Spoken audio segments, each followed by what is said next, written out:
Selamat siang, Saudara. Kejahatan tidak lagi mengenal batas negara. Di era globalisasi ini, kejahatan transnasional seperti narkotika dan juga terorisme menjadi ancaman nyata yang memerlukan kolaborasi internasional. Divisi Hubungan Internasional Polri atau Divhub Inter hadir sebagai garda terdepan dalam diplomasi keamanan global. Tidak hanya menangani kejahatan lintas negara, Divhub Inter juga aktif dalam misi perdamaian dunia di bawah bendera PBB. Lantas bagaimana Divhub Inter menjalankan perannya dalam menjaga keamanan global dan juga bagaimana kontribusi Indonesia dalam misi perdamaian dunia? Kita akan bahas selengkapnya bersama saya Diana Twika selama 60 menit ke depan dalam Polri Presisi. Baik, dan saat ini sudah bersama saya di studio yang pertama adalah Brigjen Pol Dr. Untung Widiatmoko SIKMH, SES NCB Interpol Indonesia. Untung, apa kabar? Alhamdulillah baik, Mbak. Terima kasih banyak sudah hadir di Kompas TV. Sama-sama, Mbak. Dan juga sudah hadir Bapak Ngasiman Joyonegoro selaku analis intelijen, pertahanan dan juga keamanan. Pak Ngasiman, selamat siang. Selamat siang, Mbak. Terima kasih banyak sudah hadir bersama kami juga, Pak. Sama-sama. Dan juga Dr. Yusuf Warshim SAGMH selaku Komisioner Kompolnas. Bapak, apa kabar? Alhamdulillah. Ya, ini perbincangan sangat menarik sekali ya Pak, ketika kita berbicara tentang divisi hubungan internasional. Pastinya kita juga ingin mengetahui apa saja peran dan juga fungsi dari Divhub Inter Polri. Boleh ke Pak Untung terlebih dahulu, apa saja Pak peran dan juga fungsinya? Terima kasih Mbak Diana. Divisi Hubungan Internasional Polri adalah satuan kerja yang merupakan unsur pembantu pimpinan yang dalam hal ini kami di bawah Kapolri langsung. Tugas kami adalah sebagai pintu gerbang atau one single gate-nya Polri terhadap hubungan internasional, yang mana kami menjembatani perlindungan warga negara Indonesia yang tinggal di luar negeri maupun mengalami permasalahan, khususnya permasalahan pidana di luar negeri, serta kami juga terlibat langsung dalam penugasan misi perdamaian maupun misi kemanusiaan internasional. Ya, kalau Pak Yusuf tadi melihat penjelasan ini, begitulah fungsi dari fungsi dan juga tugas ya Pak dari Divhub Inter. Bagaimana Anda melihat peran strategisnya nih Pak dalam menjaga warga negara yang ada di Indonesia dan juga pastinya tadi menjaga perdamaian dunia juga, bagaimana Pak? Ya, terima kasih Mbak Diana. Dalam perkembangan dunia saat ini, peran Divisi Hubungan Internasional Polri ini ya semakin strategis dalam memerankan penanganan kejahatan transnasional. Itu kan trennya mengalami kenaikan, itu kan. Baru yang kedua ya tuntutan konstitusi, peran perdamaian dunia itu kan tuntutan konstitusi. Jadi ada tugas konstitusional Polri di dalam divisi hubungan internasional itu yang diperankan, yaitu dalam misi perdamaian. Dan itu pada saat perkembangan global saat ini, peran strategis Polri itu semakin cukup terlihat signifikan di dalam beberapa misi-misi perdamaian. Baru yang ketiga, peran di dalamnya ada dukungan perlindungan warga negara Indonesia yang itu sebenarnya ada berada pada Kementerian Luar Negeri, tapi pada aspek hukum yang perlu diberikan layanan terhadap perlindungan warga negara Indonesia yang sifatnya pelayanan kepolisian, yang itu terus mengalami peningkatan yang sangat diharapkan. Dan kami Kompolnas dalam beberapa perkembangan terakhir ini memang mendorong agar peran strategis di dalam layanan perlindungan warga negara asing, warga negara Indonesia yang ada di luar negeri itu semakin terus ditingkatkan, karena sesungguhnya banyak persoalan-persoalan yang itu membutuhkan kehadiran layanan kepolisian di luar negeri, khususnya Polri. Itu. Ya, artinya tadi bahwa memang Divhub Inter ini memiliki peran yang sangat strategis, apalagi untuk melindungi warga negara Indonesia yang berada di luar negeri. Kalau bolehkah kita coba untuk mapping Pak, ini dari berbagai kejahatan-kejahatan transnasional gitu, apa saja yang menjadi ranah tugas dan atau mungkin apa Pak kejahatan-kejahatan transnasional yang saat ini sedang ditangani oleh Divhub Inter Polri? Kami Divhub Inter, khususnya karena saya berada sebagai SES NCB Interpol Indonesia, Ya. tentunya kejahatan transnasional lintas batas negara yang kami tangani seperti yang pertama terorisme, Oke. kemudian trafficking in person, perdagangan manusia, kemudian tindak pidana penyelundupan orang (TPPO), Oke. kemudian senjata api, penyelundupan senjata api, Oke. kemudian narkotika, kemudian tindak pidana ekonomi, dalam hal ini seperti aliran keuangan yang biasa dilakukan oleh pelaku-pelaku tindak pidana ekonomi, khususnya pelaku-pelaku korupsi yang melarikan uang negara, hasil tindak pidana korupsinya dilarikan ke luar negeri. Dan tentunya kami dalam hal ini banyak PR, Mbak Diana. Seperti apa itu, Pak? Nah, banyak PR, pelaku-pelaku tindak pidana ekonomi ini kan tentunya bukan pelaku-pelaku yang lower class atau middle class. Rata-rata mereka berada di posisi high class, dan mereka memiliki jaringan, mereka memiliki network di luar negeri, sehingga cenderung pelaku-pelaku tindak pidana ekonomi ini yang jumlahnya besar melarikan uang hasil korupsi atau uang hasil kejahatannya ke luar negeri. Dan itulah yang kami kejar, yang saat ini menjadi concern kami.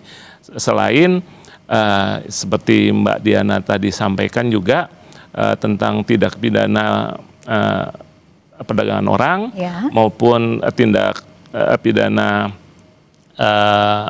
perdagangan orang, itu juga seperti yang dialami baru-baru ini, warga negara Indonesia terlibat sebagai operator judol atau online scam, love scam, itu yang beberapa waktu yang lalu kita pulangkan juga. Iya, apalagi kalau kita melihat saat ini ya Pak, di tengah ya digitalisasi, artinya pasti modus operandinya itu juga pasti sangat berkembang sekali ya Pak ya.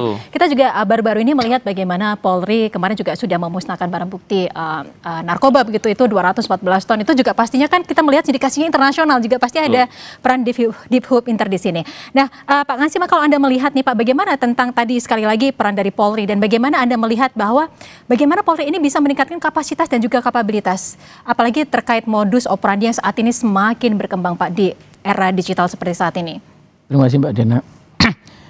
Kalau saya lihat peran di Hub Inter Polri selama ini punya peran sangat strategis di dalam penanganan tindak kejahatan transnasional, di mana tren kejahatan global ini yang sekarang modus operandi yang seperti tadi dijelaskan oleh Pak Untung, di mana sekarang salah satu tren itu adalah kejahatan yang menggunakan pencucian uang, di mana seperti menggunakan uang kripto. Itu adalah salah satu modus operandi yang baru-baru ini juga ditemukan oleh Interpol, oleh Deep Hub Inter ya. Ya, peran-peran itulah yang selama ini selain tadi yang disebutkan banyak hal ya, kejahatan transnasional itu seperti cyberterorisme, cybertech, terus kejahatan TPPO, judi online. Nah, akhir-akhir ini juga yang baru-baru diungkap yang butuh optimalisasi. Saya kira peran strategis inilah dibutuhkan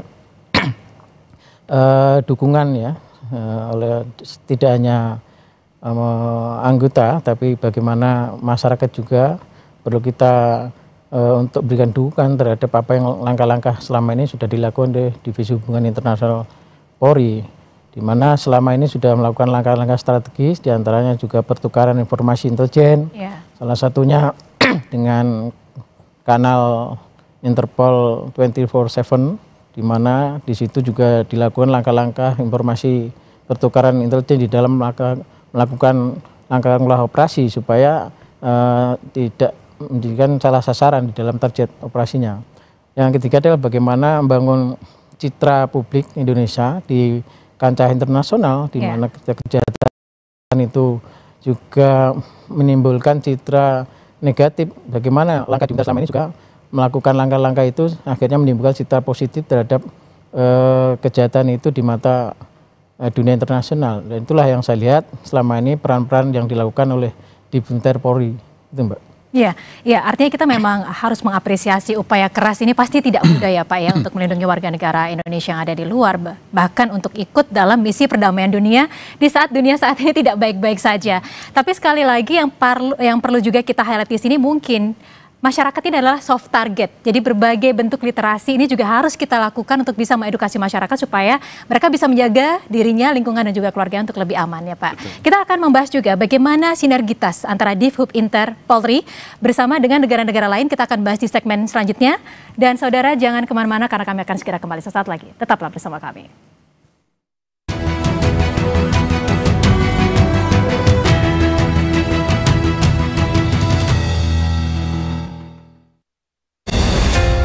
Masyarakat yang sehat adalah aset bangsa. Gizi yang baik membantu menyiapkan sumber daya yang unggul. Polri hadir mendukung program pemerintah, menyediakan makan bergizi gratis, mengelola sentra pelayanan pemenuhan gizi atau SPPG dengan standar tinggi, juga memastikan seluruh makanan diproduksi secara aman dan higienis.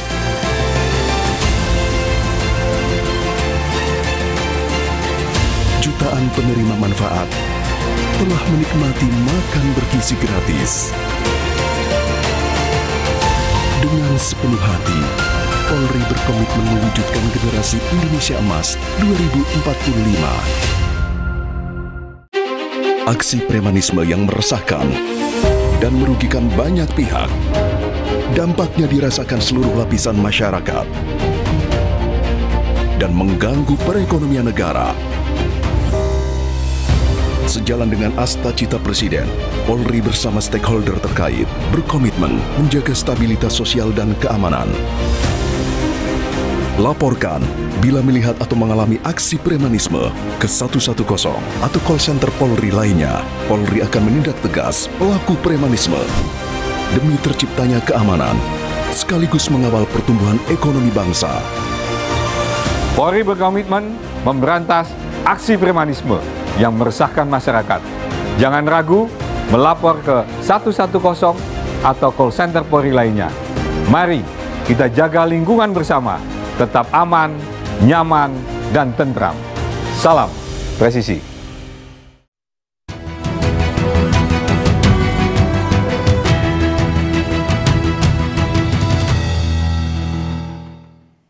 Anda kembali bersama kami di Polri Presisi dan saya masih bersama dengan SES NCB Interpol Indonesia, Bapak Brigjen Pol Dr. Untung Widiatmoko SIK, dan juga Komisioner Kompolnas, Bapak Yusuf Warshim, dan juga Analis Intelijen Pertahanan dan juga Keamanan, Bapak Ngasiman Joyonegoro. Tadi kita menarik sekali sudah disebutkan apa saja fungsi dan tugas ya Pak dari Divhub Inter. Nah yang juga kita ingin soroti di sini adalah bagaimana sebenarnya Divhub Inter ini menjalin kerjasama dengan negara-negara lain. Dan baru-baru ini kalau tidak salah juga dilakukan pertemuan ya Pak ya? Betul. Internasional di Bali, ada dua pertemuan. Ini pertemuan itu tujuannya apa? Siapa saja yang hadir, Pak? Baik, terima kasih Mbak Diana. Kemarin minggu lalu kami telah menyelenggarakan dua pertemuan internasional. Yang pertama saya sebut MACM, Mutual Assistance in Criminal Matters. Itu anggotanya dari ASEANAPOL plus 5 negara. Jadi jumlah seluruh anggota ASEAN yang tergabung dalam forum ASEANAPOL ditambah Australia, ditambah Papua Nugini, ditambah Uni Emirat Arab, ditambah Cina, ditambah Vanuatu. Ini annual Pak? Ini baru yang pertama kali. Baru pertama. Nah, kami inisiasi. Kemudian pertemuan yang kedua adalah second. Nah, karena ini yang kedua kali second joint committee between Indonesian National Police and Ministry of Interior Kingdom of Saudi Arabia. Itu kami melakukan ya semacam upaya akselerasi dari kerjasama yang sudah terjalin, kita implementasikan. Kita buat ini menjadi satu langkah nyata dan outcome-nya bahwa kita sepakat untuk memberikan perlindungan kepada WNI yang berada di Arab Saudi, khususnya untuk second annual meeting dan melakukan deradikalisasi. Kemudian untuk MACM, bagaimana police to police cooperation ini tidak sekedar kata-kata kerjasama atau kolaborasi atau komunikasi, tetapi benar-benar langkah nyata untuk menangani penanggulangan transnasional crime, kejahatan transnasional. Nah, Pak Yusuf, bagaimana Anda menanggapi ini bahwa ini adalah kerjasama sangat bagus gitu, dan apalagi ini diinisiasi oleh Polri begitu. Bagaimana supaya ini tidak hanya sekedar annual meeting saja, Pak, ini bisa diimplementasikan dengan baik, dan artinya bagaimana pertemuan-pertemuan ini bisa membahas dan juga menyelesaikan kejahatan-kejahatan internasional juga? Ya. Jadi sederhananya kan divisi hubungan internasional Polri ini menjalankan fungsi pemolisian internasional dalam rangka tugas Polri di kancah internasional dengan 3 sasaran tadi kan, penanganan kejahatan transnasional, misi perdamaian dan perlindungan warga negara Indonesia. Oleh karenanya untuk optimalisasi maka kan diperlukan upaya-upaya yang itu dalam bentuk koordinasi. Nah, itu memerlukan itu. Koordinasinya tentu terus dijadikan satu momentum yang strategis kaitannya dengan keamanan kawasan, khususnya misalnya ASEAN dengan plus 5 negara yang baru-baru ini di Bali dilakukan pertemuan, termasuk juga sifatnya bilateral kan, antar 2 negara seperti Arab Saudi di dalam isu perlindungan warga negara Indonesia ataupun isu-isu kaitannya dengan kejahatan yang memerlukan deradikalisasi seperti terorisme, dan itu memang sangat diperlukan keaktifan koordinasi itu di dalam penanganan kejahatan termasuk kejahatan konvensional. Misal beberapa waktu lalu di Bali ada kasus pembunuhan warga negara Australia. Maka itu yang memfasilitasi koordinasi itu pasti divisi Hubinter. Nah, tanpa koordinasi penegakan hukum terhadap kejahatan itu tentu akan banyak mengalami hambatan-hambatan. Oleh karena itu, pertemuan-pertemuan seperti yang di Bali kemarin itu kami Kompolnas melihatnya sebagai pengawasan, tentu bentuk-bentuk terobosan yang harus terus dilakukan. Nah, kalau yang kemarin dengan plus ASEAN dengan plus 5 negara itu merupakan yang pertama sekali, itu sangat nyata bahwa itu terobosan yang memang diperlukan, khususnya di dalam membangun misi diplomasi kepolisian, diplomasi keamanan internasional di kawasan, termasuk terkait dengan isu-isu 2 negara yang itu memang memerlukan berdasarkan data tentang warga negara, kasus-kasus yang perlu mendapatkan perlindungan nyata dari negara yang itu dapat dimainkan oleh kepolisian di Arab Saudi, itu sangat konkret itu, konkret.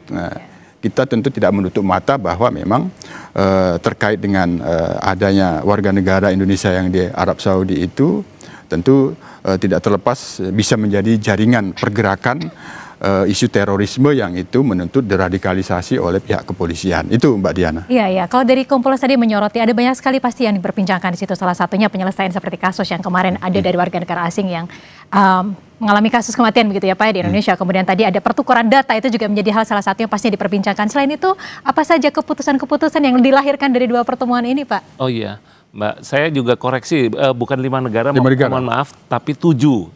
Nah, plus 7. Satu lagi saya lupa itu Korea dan China, plus 7 countries. Jadi seperti yang Mbak tanyakan, hasilnya apa sih dari 2 pertemuan? Yang jelas kami hasilnya konkret, kami buat komunike bersama, dan ini menjadi pijakan kami. Kebetulan 2 minggu lagi kami berangkat ke Maroko untuk melaksanakan sidang umum Interpol di Marrakesh. Hasil dari MACM plus 7 countries ini kita bawa untuk kita jadikan ya semacam seperti Bali proses atau hasil komunike Bali, bahwa kami negara-negara ASEAN ini bersepakat untuk memajukan police to police cooperation. Kami gunakan hubungan network kami plus 7 countries ini untuk melakukan pengejaran buronan, pertukaran buronan yang lebih simpel, yang lebih mudah dan tidak berbelit-belit. Di samping itu untuk yang Saudi, nah kebetulan kami pernah bertugas di Saudi juga sebagai atas Polri, memang permasalahan warga negara Indonesia di Saudi cukup banyak dan cukup pelik. Dan itu kalau bahasanya teman-teman di perwakilan, kita hanya cuci piring aja nih. Gitu. Jadi memang permasalahan itu banyak dan kami harus menjembatani dengan pihak otoritas keamanan Arab Saudi maupun pihak berwenang Saudi seperti imigrasi, kepolisian maupun bea cukai. Nah, karena dalam setiap perjalanan ibadah baik umroh maupun haji itu pasti ada saja warga negara Indonesia yang terlibat perkara pidana.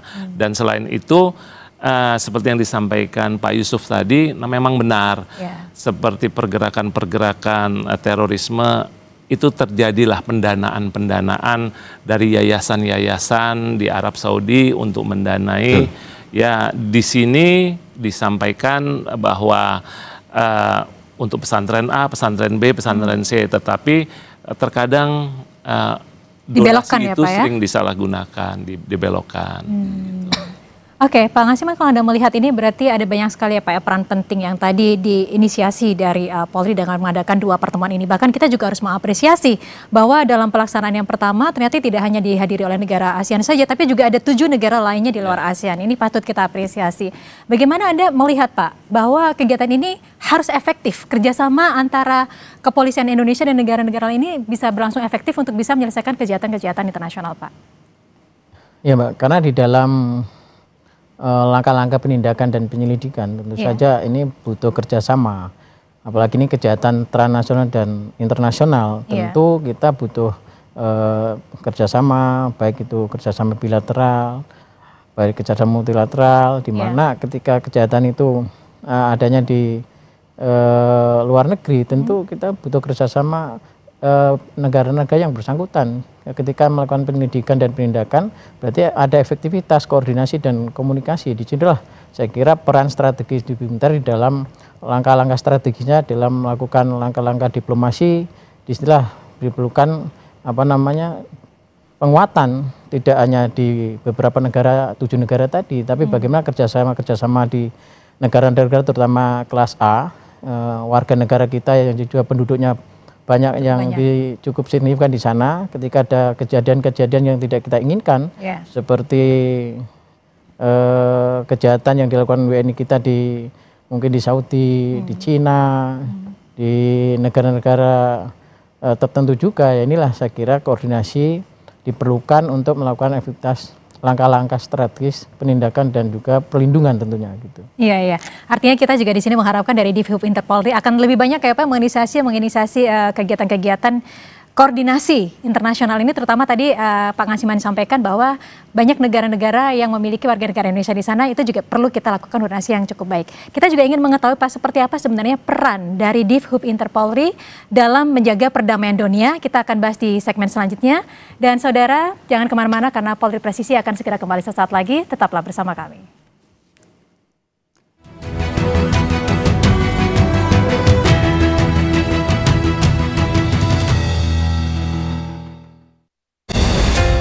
Masyarakat yang sehat adalah aset bangsa. Gizi yang baik membantu menyiapkan sumber daya yang unggul. Polri hadir mendukung program pemerintah, menyediakan makan bergizi gratis, mengelola sentra pelayanan pemenuhan gizi atau SPPG dengan standar tinggi, juga memastikan seluruh makanan diproduksi secara aman dan higienis.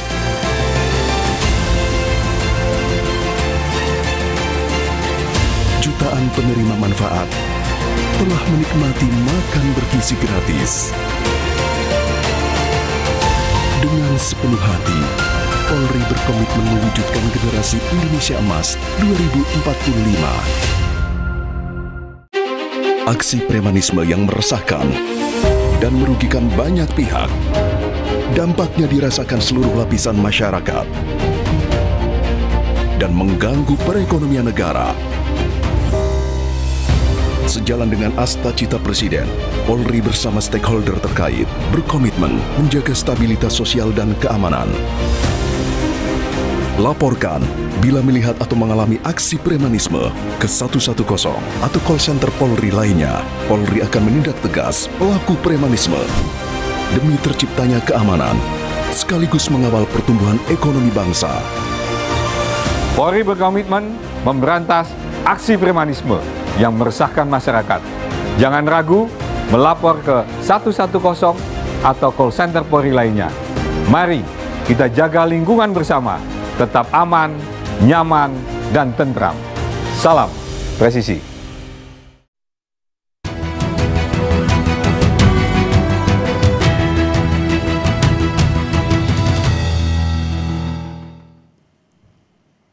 Terima kasih Anda masih bersama kami di Polri Presisi dan kita masih melanjutkan obrolan membahas Divhub Interpolri sebagai garda depan diplomasi dan juga keamanan global. Sejak awal kita sudah menyebutkan bahwa salah satu tugas dan juga fungsi dari Divhub Interpolri ini adalah menjaga perdamaian dunia. Kita ingin juga mengetahui seperti apa Pak realitasnya, bagaimana Divhub Interpolri ini bisa turut serta dalam menjaga dunia yang sedang tidak baik-baik saja ini.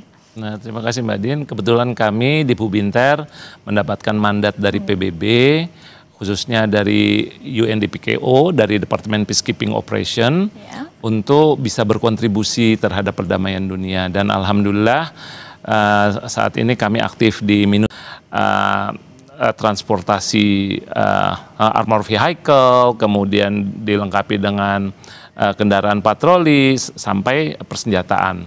Dan kekuatan itu sekarang ada di Bangui. 140 personel Polri kita yang kita tugaskan sebagai anggota misi perdamaian PBB. Di samping itu kami juga punya IPO. IPO itu Individual Police Officer yang kami tempatkan yang saat ini ada di 6 negara yang tengah konflik, salah satunya seperti Kongo, Haiti, South Sudan, kemudian Western Sahara, Siprus, dan yang menarik di Western Sahara ini hanya 1 orang dan wanita. Oh ya? Iya, benar-benar di padang pasir. Wow. Gitu. Iya, ini artinya Pak ini akan ditugaskan selama penempatannya akan berapa lama Pak?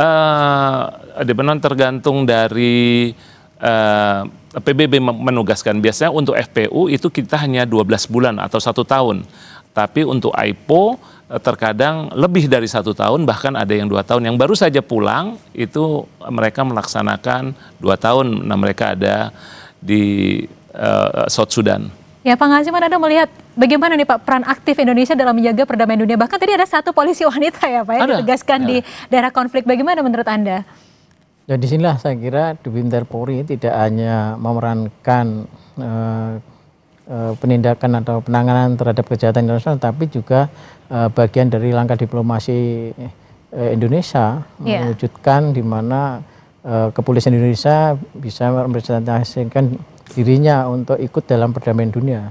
Itulah saya kira bukti konkret dalam kontribusinya di dalam ikut serta dalam perdamaian dunia.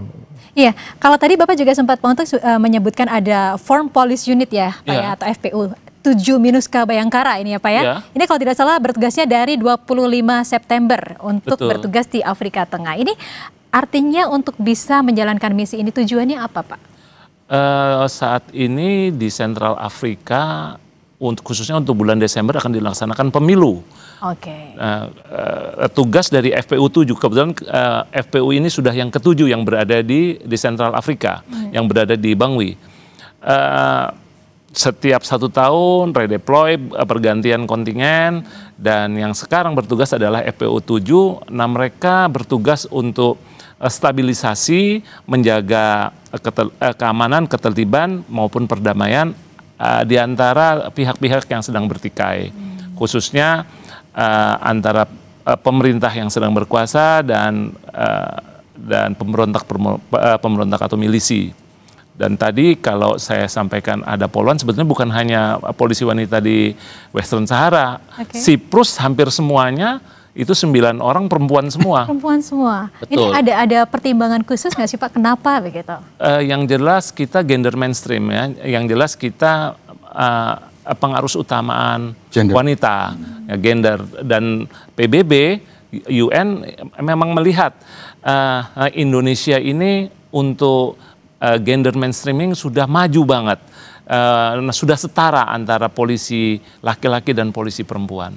Iya, ini juga yang saya kalau tidak salah baca begitu ya Pak, saya mohon konfirmasinya bahwa ternyata Indonesia ini menjadi salah satu negara yang cukup besar kontribusinya, 5 terbesar kontribusinya dalam upaya perdamaian dunia. Ini benar Pak, terkonfirmasi? Betul sekali. Terkonfirmasi. Bagaimana Kompolnas melihatnya Pak? Iya, ini ya patut diapresiasi. Iya. Kalau tidak salah kan ini negara-negara PBB ya, 5 besar negara-negara PBB yang berkontribusi aktif di dalam misi perdamaian oleh kepolisian negara, yang salah satunya Polri di Indonesia menjadi 5 besar. Nah, sebagaimana yang saya katakan tadi, ya, karena ini kan tugas konstitusional menjaga perdamaian dunia, hanya tentu di dalam pemolisian perdamaian dunia ini kan berada dalam koordinasi yang itu diselenggarakan oleh PBB. Yeah. Oleh karenanya tentu ini kita semua patut memberikan apresiasi yang setinggi-tingginya karena memang Polri sangat proaktif di dalam misi perdamaian. Oleh karena itu barangkali Pak SSMCB kita perlu mengenal gitu kan tugas-tugas khusus misi perdamaian yang baik itu AIPO sama FPU ini secara kompetensi khusus, secara skill khusus barangkali perlu disampaikan agar masyarakat mengetahui, oh jadi ada penugasan-penugasan khusus dalam misi perdamaian itu ternyata tidak mudah bagi seorang anggota kepolisian yang kami melihatnya sendiri di misi yang ke Afrika Tengah ini. Kita ada yang kita tahu ada salah satu polwan juga datang ke Kompolnas meminta doa, restu dan dukungannya, ya kita apresiasi bahwa polwan datang ke Kompolnas meminta dukungan akan penempatan di Afrika Tengah pada bulan September kemarin. Jadi kalau kaitannya dengan polwan di FPI itu cukup banyak ya Pak NCB. Barangkali Pak NCB itu perlu menjelaskan apa kompetensi dan skill khusus menjadi AIPO, menjadi anggota FPU itu apa gitu. Langsung dijawab saja Pak Untung. Dan juga kita juga mau melihat ya Pak, bahwa katanya nih Pak ya, kalau untuk ditugaskan di misi perdamaian PBB, negara-negara lain itu harus mendapatkan approval atau sertifikasi dari Indonesia, itu benar atau tidak? Seperti apa? Baik, saya jawab dari Pak Yusuf dulu terkait dengan kompetensi khusus. Memang yang jelas pertama adalah sisi bahasa. Kalau di Afrika Tengah karena bahasa yang digunakan sehari-hari itu bahasa Prancis karena dia masuk ke lingua franca, jadi kami membutuhkan personel-personel yang mampu berkomunikasi dalam bahasa Prancis. Kemudian kita juga punya polwan sebetulnya yang satu terkenal, Renita, itu dia merupakan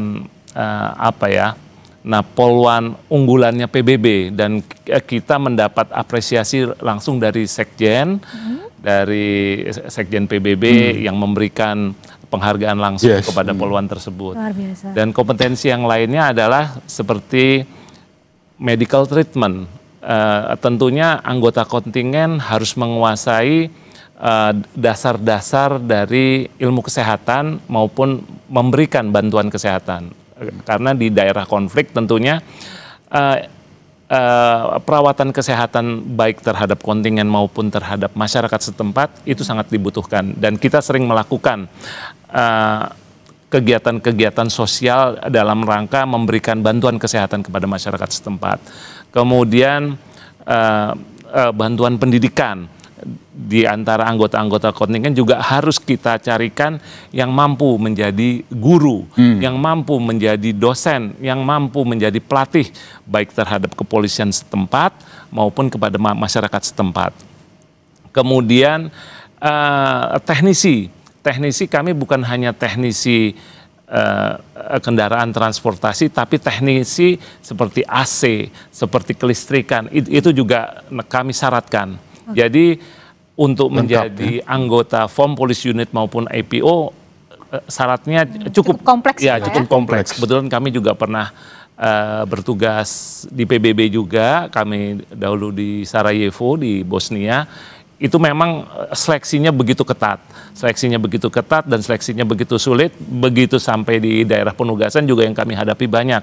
Perbedaan cuaca yang ekstrim, kemudian bahasa yang kami juga, waktu kami tugas di Bosnia kan bahasanya bahasa Serbs, bahasa Yugo yang kami harus bisa beradaptasi karena ditempatkan di daerah penugasan bukan rame-rame, hanya 1 orang atau 2 orang. Gitu. Kemudian terkait dengan Indonesia dijadikan hub, memang kami punya namanya Peacekeeping Training Center yang berada di Serpong.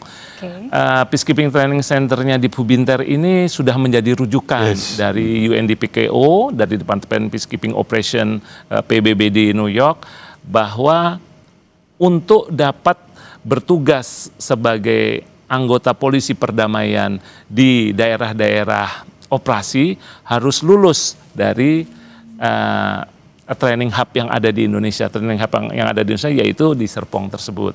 Dan kita alhamdulillah sudah diakui bahwa negara-negara regional selalu mengirimkan untuk baik instruktur TOT maupun mereka-mereka yang akan berangkat penugasan ke PBB, ke daerah operasi PBB. Ya, luar biasa, ini hal yang mungkin saya juga baru tahu ya Pak, bahwa Indonesia juga punya Peacekeeping Training Center gitu ya. Dan juga ini bisa menjadi salah satu bentuk sertifikasi untuk misi-misi polisi-polisi luar negeri yang akan bekerja untuk bidang perdamaian dunia begitu. Dan juga kita tadi juga mengetahui bahwa banyak sekali nih polisi-polisi kita juga mendapatkan apresiasi dari PBB.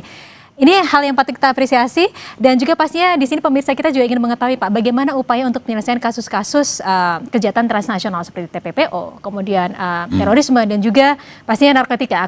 Kita akan bahas di segmen selanjutnya. Dan Saudara, Polri Presisi akan segera kembali sesaat lagi. Tetaplah bersama kami.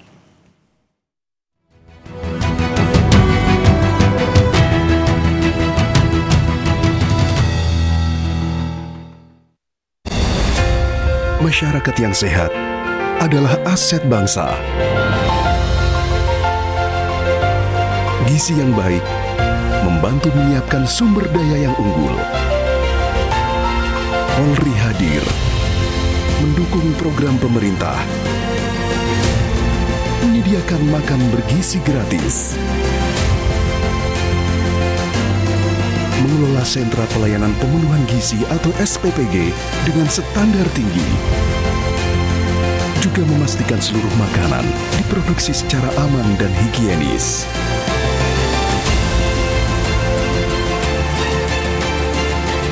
Jutaan penerima manfaat telah menikmati makan bergizi gratis. Dengan sepenuh hati, Polri berkomitmen mewujudkan generasi Indonesia Emas 2045. Aksi premanisme yang meresahkan dan merugikan banyak pihak, dampaknya dirasakan seluruh lapisan masyarakat dan mengganggu perekonomian negara. Sejalan dengan asta cita Presiden, Polri bersama stakeholder terkait berkomitmen menjaga stabilitas sosial dan keamanan. Laporkan bila melihat atau mengalami aksi premanisme ke 110 atau call center Polri lainnya. Polri akan menindak tegas pelaku premanisme demi terciptanya keamanan sekaligus mengawal pertumbuhan ekonomi bangsa. Polri berkomitmen memberantas aksi premanisme yang meresahkan masyarakat. Jangan ragu melapor ke 110 atau call center Polri lainnya. Mari kita jaga lingkungan bersama, tetap aman, nyaman, dan tentram. Salam presisi.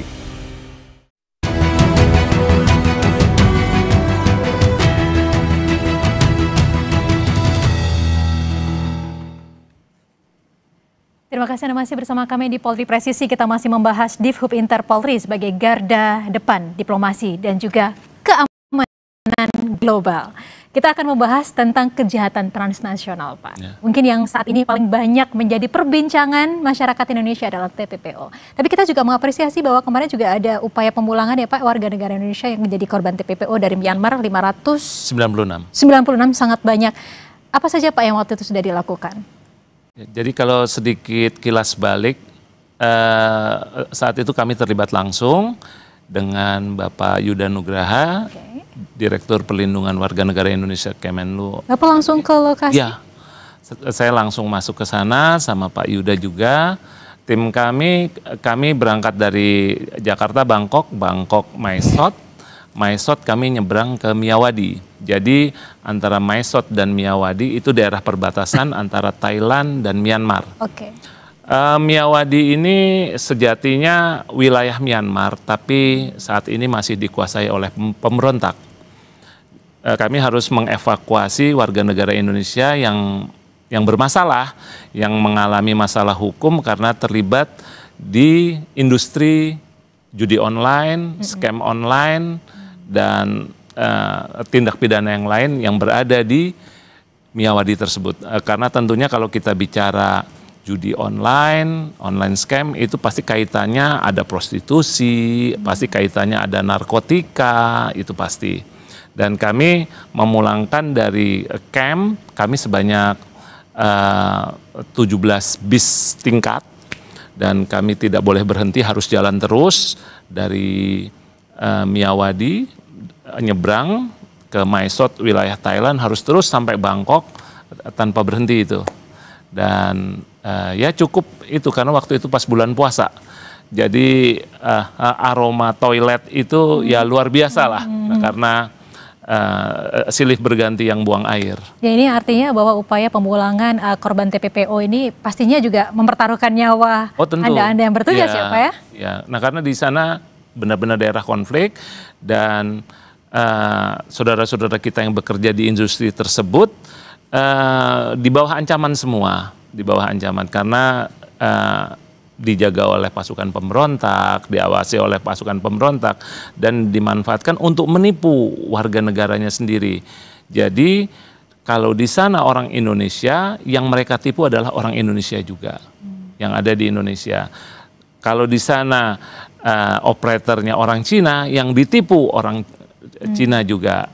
Kalau di sana operatornya orang Thailand, yang ditipu orang Thailand juga, ya dengan bahasa mereka, dan mereka suka menggunakan AI untuk mengkamuflase wajah, kemudian suara, gitu. Ya seolah-olah wanita padahal laki-laki. Ya sekali sekarang love scam mungkin seperti scam, itu ya Pak ya. Akhirnya transfer lah, sekian ratus juta, nah akhirnya direkam, misalnya tidak transfer, nah rekaman kamu akan saya publish di Indonesia. Gitu. Ya Bang Hasiman, Anda melihat tadi angkanya cukup besar, 590 lebih gitu yang dikeluarkan dari Myanmar, dan juga Kamboja kalau tidak salah sekitar Kamboja kemarin 96. 90, ini upaya yang pertaruhan nyawa yang luar biasa, bagaimana dari Anda melihat ini Pak? Ya, terima kasih Pak. Memang apa yang dilakukan di Bintara Polri ini memang seperti awal tadi saya sampaikan, memang sangat strategis, di mana ketika melakukan penindakan kejahatan transnasional ini yang tadi dibutuhkan kerjasama, di mana di Bintara sendiri tidak hanya reaktif di dalam penanganan kejahatan transnasional, tapi juga melakukan langkah-langkah preventif.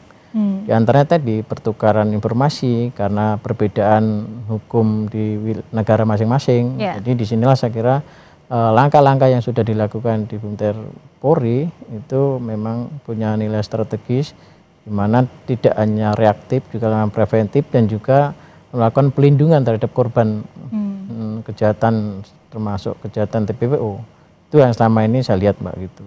Ya, artinya memang dalam case-case seperti ini bukan hanya penindakannya ya Pak ya, tapi juga preventif yang tadi Bapak sebutkan, dan juga preemptif ini juga pasti menjadi hal sangat diperlukan. Betul, gitu. Mbak. Jadi Mbak Din, mereka itu biasa tertarik dari medsos, dari IG, dari TikTok, dari Facebook, dirayu bekerja di luar negeri dengan penghasilan besar, dan ternyata itu semua hanya tipu muslihat. Begitu sampai di sana dia ancam, kamu mau saya ambil ginjalnya hidup-hidup atau bekerja. Jadi itu benar terjadi ya? Betul. Kalau tidak bekerja ele-elean, malas setrum, pukul, tortur gitu. Itu betul, Mbak. Ya, tapi kita di sini juga pastinya mengingatkan masyarakat bahwa Polri ini juga sudah melakukan berbagai tindakan preemptif ya Pak ya, untuk mencegah supaya tidak semakin banyak nih masyarakat Indonesia yang akhirnya harus menjadi korban TPPO dengan iming-iming tadi.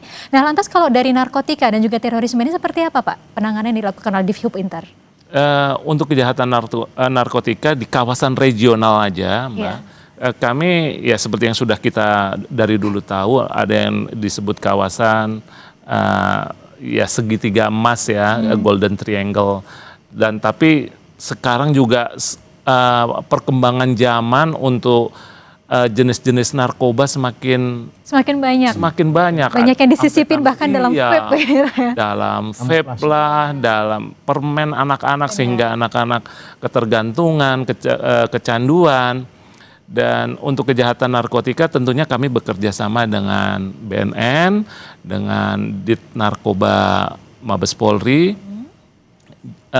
untuk penanganan. Nah, ini tentunya informasi-informasi intelijen yang kami dapatkan dari counterpart, dari teman-teman di luar, mulai yang dari Cina, dari Thailand, Myanmar, Laos, Kamboja, itu kami share juga ke teman-teman di sini untuk antisipasi seperti yang kemarin habis ditangkap dan dipublikasikan oleh Bapak Kapolri. Ya sedikit banyak kami juga turut berperan di sana. Untuk terorisme, tentunya jaringan-jaringan terorisme yang berada di Timur Tengah, kami juga infokan kepada rekan-rekan kami yang ada di BNPT.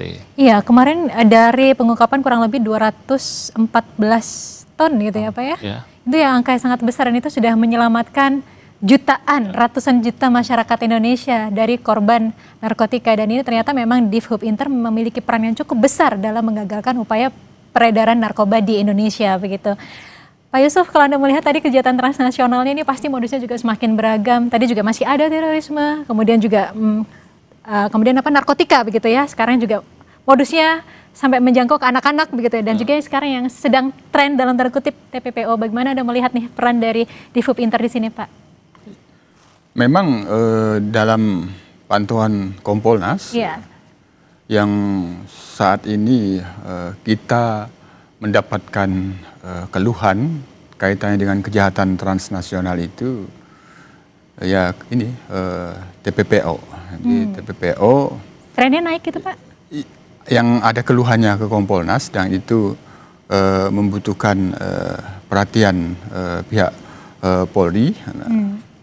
Karena memang situasi di masyarakat Indonesia yang itu sangat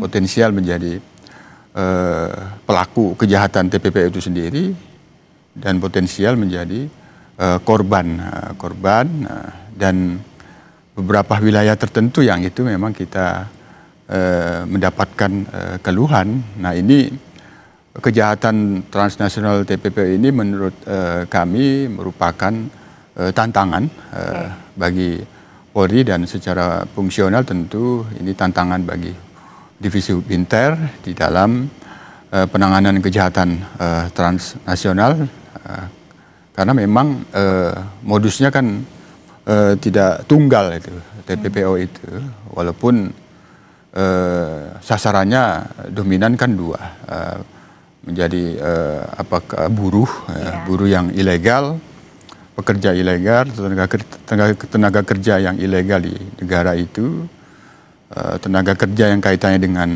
tindak kejahatan yang seperti judi online ataupun yang terkait dengan seks komersial yang beroperasi di negara-negara tersebut. Nah, ini menurut atensi daripada Kompolnas ini merupakan tantangan yang perlu mendapatkan perhatian serius dari pihak Polri, dan kami di dalam memantau perkembangan terakhir memang peran dari Divisi Hub Inter ini cukup terlihat bagaimana memfasilitasi proses pengungkapan pencarian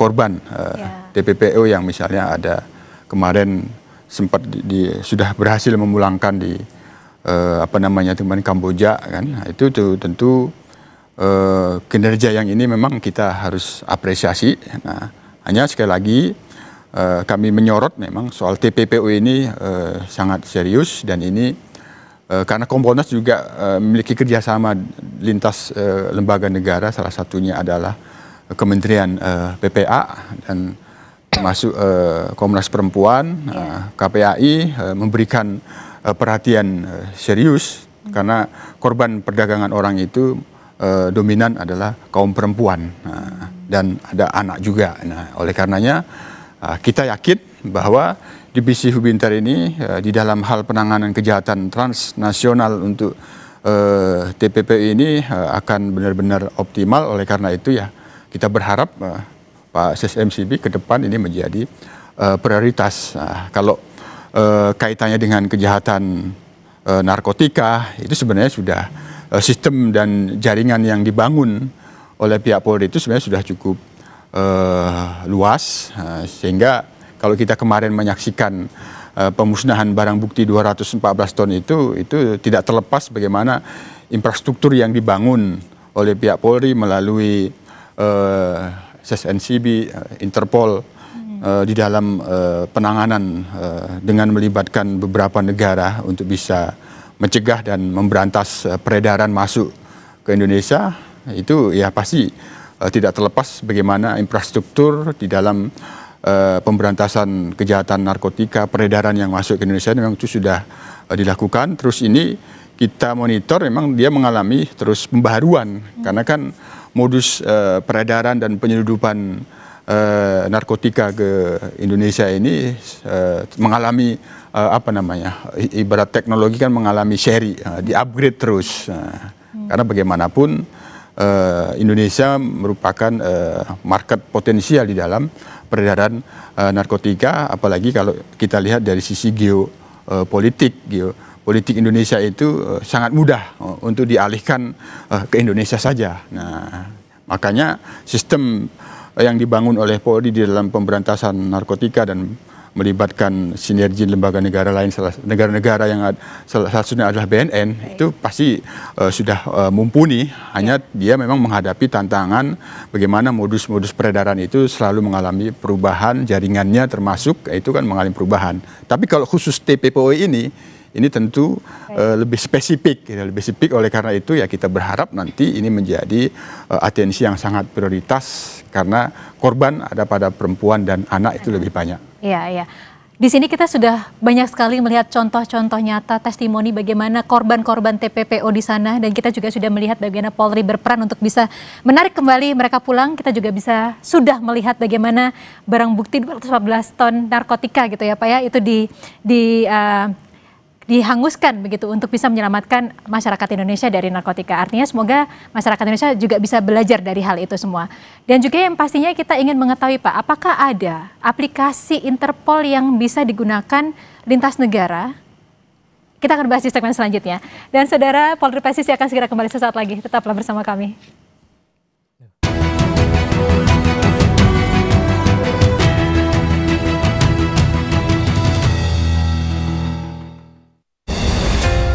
Masyarakat yang sehat adalah aset bangsa. Gizi yang baik membantu menyiapkan sumber daya yang unggul. Polri hadir mendukung program pemerintah, menyediakan makan bergizi gratis, mengelola sentra pelayanan pemenuhan gizi atau SPPG dengan standar tinggi, juga memastikan seluruh makanan diproduksi secara aman dan higienis.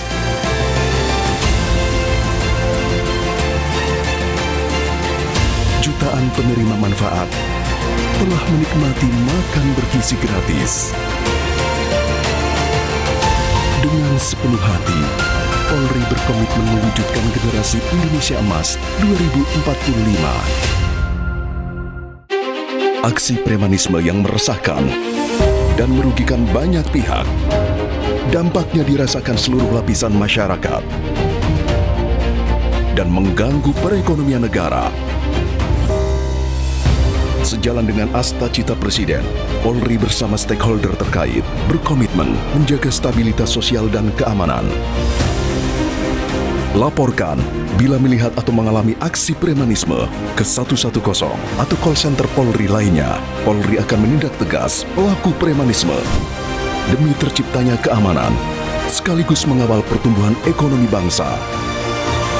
Polri berkomitmen memberantas aksi premanisme yang meresahkan masyarakat. Jangan ragu melapor ke 110 atau call center Polri lainnya. Mari kita jaga lingkungan bersama, tetap aman, nyaman, dan tentram. Salam presisi.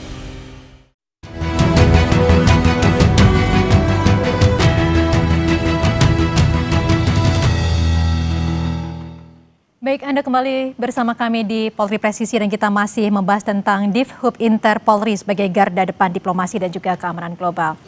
Pak Untung, kita ingin mengetahui, kalau tadi kita sudah membahas bagaimana Difhub Inter ini berkolaborasi dengan kepolisian negara lain. Tapi kalau di Indonesia sendiri, ini kolaborasinya dengan siapa saja dan adakah aplikasi Interpol yang dimiliki, Pak? Ya, kami berkolaborasi dengan tim Kortas Interpol. Tim Kortas Interpol terdiri atas 16 kementerian lembaga. 16 kementerian dan lembaga seperti PPATK, OJK, KPK, kemudian kementeriannya seperti Kementerian Luar Negeri, Kementerian Hukum, dan lain sebagainya. Ada 16 kementerian dan lembaga. Komunikasi kami yang kami bangun dengan 197 country membernya Interpol itu menggunakan Interpol 24/7 atau I-24/7, dan dengan negara-negara ASEAN kami gunakan IADS. IADS ini elektronik ASEAN Database System. Khusus ASEAN? Khusus ASEAN, itu ASEANAPOL. Anggota country-nya ASEANAPOL saja.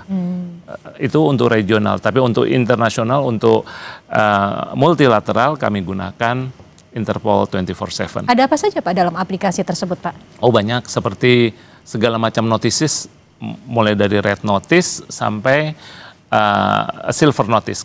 Kami punya 7 notice. Kalau red notice jelas itu buronan. Oh, oke. Ya. Nah, kemudian orang hilang, black notice. Kemudian blue notice itu orang yang harus kita waspadai. Nah, begitu masuk, terutama kami menjalin kolaborasi erat dengan pihak imigrasi, karena pintu masuk itu adalah port, baik seaport maupun airport.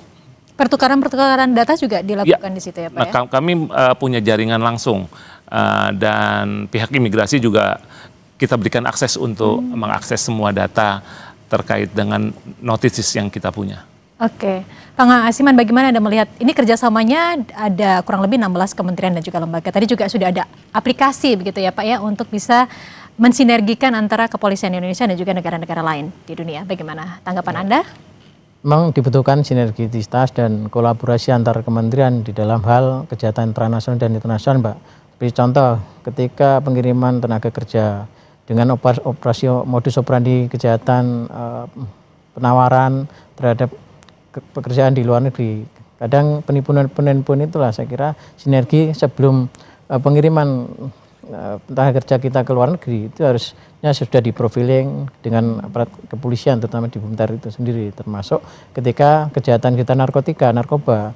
Kalau kita melihat di Malaysia itu, Pak, Malaysia itu narkoba hanya boleh transit, tapi tidak diperbolehkan beredar. Nah, maka kita butuh sinergi lintas kementerian dan lembaga negara ini, di mana ketika di negara tetangga kita narkoba tidak boleh diedarkan, berarti itu kemana? Kalau kita sebagai negara pulauan dan juga berbatasan dengan Malaysia, tentu kita harus juga waspada dan sinergi di antara di Bintar itu sendiri dengan semua lembaga dan kementerian negara. Dan saya kira dalam kejahatan transnasional dan internasional, Bintar menjadi pusat konektivitas di dalam melakukan langkah-langkah penindakan dan juga diplomasi tadi. Iya, jangan sampai peredarannya malah di Indonesia begitu ya Pak ya. Kalau Pak Yusuf dari Kompolnas bagaimana Anda melihat? Ya, karena dinamika masyarakat baik dalam negeri maupun global, sinergi dan kerjasama itu keharusan. Nah, sinergi kolaborasi secara internal dalam negeri dengan lintas lembaga negara yang itu memiliki peran dan tugas yang kaitannya dengan penanganan kejahatan transnasional itu pasti diperlukan. Nah, apalagi di dalam konteks global ya tentu kita konsepnya kan interdependensi, saling ketergantungan, bukan bergantung tapi membangun saling kebergantungan, terus sinergi kolaborasi kerjasama internasional itu ya barangkali secara filosofis yang sering disampaikan oleh Bapak Presiden Prabowo, musuh satu itu udah banyak, teman seribu itu sedikit. Itu yang perlu terus ditingkatkan oleh pihak Divisi Hubinter yang menjalankan fungsi pemolisian internasional, karena kepentingannya kan bagaimana keamanan global, kejahatan-kejahatan transnasional itu bisa sama-sama diatasi bekerjasama, seperti kaitannya dengan peredaran narkoba itu masuk ke Indonesia pasti tidak oleh warga negara Indonesia, tapi ada jaringan internasional, sehingga 214 ton yang dimusnahkan itu tidak pernah luput dari kerjasama, dan itu harus terus ditingkatkan. Ya, artinya memang di sini sekali lagi kita harus mengapresiasi ya Pak ya kinerja dari Divhub Inter Polri gitu, dan sekali lagi kita juga mengingatkan kepada masyarakat bahwa berbagai upaya untuk melindungi masyarakat sudah dilakukan. Anda adalah soft targetnya di sini, jadi berbagai tindakan preemptif ini juga harus terus dilakukan oleh Polri. Semoga tidak ada lagi korban-korban TPPO, terorisme dan juga narkoba dari Indonesia, apalagi untuk diberangkatkan ke luar negeri.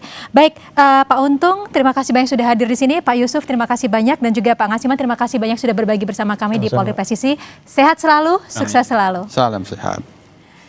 Dan pemirsa, Divisi Hubungan Internasional Polri telah membuktikan diri sebagai garda terdepan dalam diplomasi keamanan global melalui kerjasama multilateral, operasi bersama, dan juga partisipasi dalam misi perdamaian dunia. Indonesia terus memperkuat posisinya di kancah internasional. Semoga perbincangan ini membawa manfaat untuk Anda. Saya Diana Dwika undur diri. Terima kasih. Sampai jumpa.